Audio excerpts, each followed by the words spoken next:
Viewers, ഇന്ന് നമ്മൾ കടച്ചക്ക വെച്ചിട്ട് നല്ല വറുത്തരച്ചിട്ടുള്ള ഒരു കറിയാണ് കേട്ടോ ഉണ്ടാക്കിയെടുക്കുന്നത്. അപ്പോൾ നമുക്കിതെങ്ങനെ ഉണ്ടാക്കിയെടുക്കാമെന്നുള്ളതൊന്ന് നോക്കാം.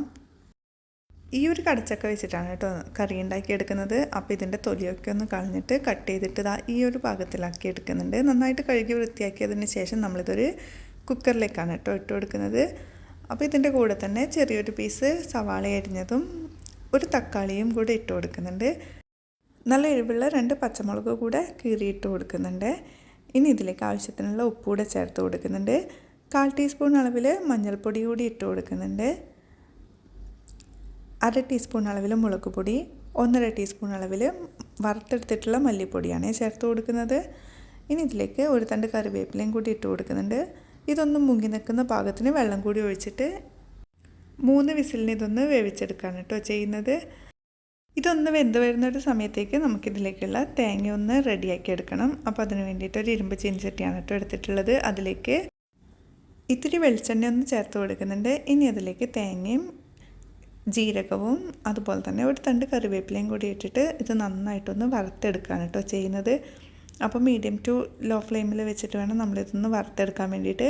കരിഞ്ഞൊന്നും പോകാതെ ഇതേ രീതിയിൽ ഗോൾഡൻ ബ്രൗൺ കളർ ആകുന്നത് വരെ ഒന്ന് വറുത്തെടുക്കുന്നുണ്ട്. ഇനിയിപ്പോൾ ഫ്ലെയിം ഓഫ് ചെയ്തതിന് ശേഷം 1 ടേബിൾ സ്പൂൺ അളവിൽ ചിക്കൻ മസാലയാണ് കേട്ടോ എടുത്തിട്ടുള്ളത്. അപ്പോൾ അതും കൂടി ആ ഒരു ചൂടോട് കൂടിയുള്ള തേങ്ങയിലേക്ക് ഇട്ടിട്ട് ഒന്ന് മിക്സ് ആക്കി എടുക്കുകയാണ് കേട്ടോ ചെയ്യുന്നത്.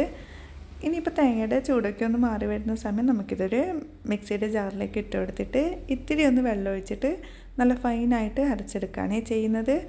ഈ ഒരു പാകത്തിൽ ഇപ്പോൾ നമ്മുടെ കഷ്ണങ്ങളൊക്കെ ഒന്ന് വെന്ത് വന്നിട്ടുണ്ട്.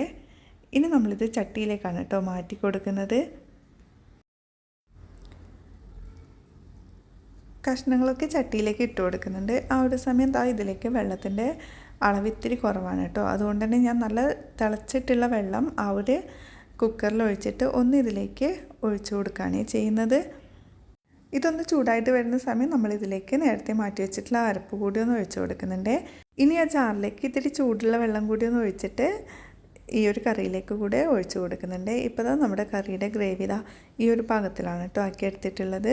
ഇനി നമുക്കിത് നന്നായിട്ടൊന്ന് തിളപ്പിക്കാൻ വെക്കണം. ആ ഒരു സമയം പാകത്തിനുള്ള ഉപ്പൊക്കെ നോക്കിയിട്ട് ആവശ്യമാണെങ്കിൽ മാത്രം ഇട്ട് കൊടുക്കുക.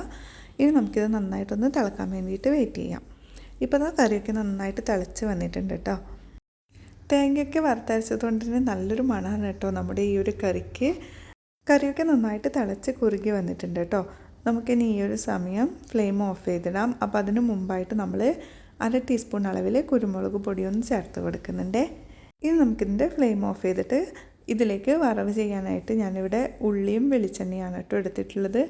അപ്പോൾ അതൊന്ന് മൂപ്പിച്ചിട്ട് നമ്മൾ കറിയിലേക്ക് ഒഴിച്ചു കൊടുക്കുകയാണ് ചെയ്യുന്നത്. ഉള്ളി നന്നായിട്ട് മൂത്ത് വരുന്ന സമയം ഇതിലേക്ക് 2 തണ്ട് കറിവേപ്പില കൂടി ഇട്ട് കൊടുക്കുന്നുണ്ട്. ഇനി നമുക്കിത് കറിയിലേക്ക് ഒഴിച്ചു കൊടുക്കാം. അപ്പോൾ ഇത്രയേ ഉള്ളൂ കേട്ടോ പരിപാടി. നമ്മുടെ കറി ഇവിടെ റെഡിയായി വന്നിട്ടുണ്ട്.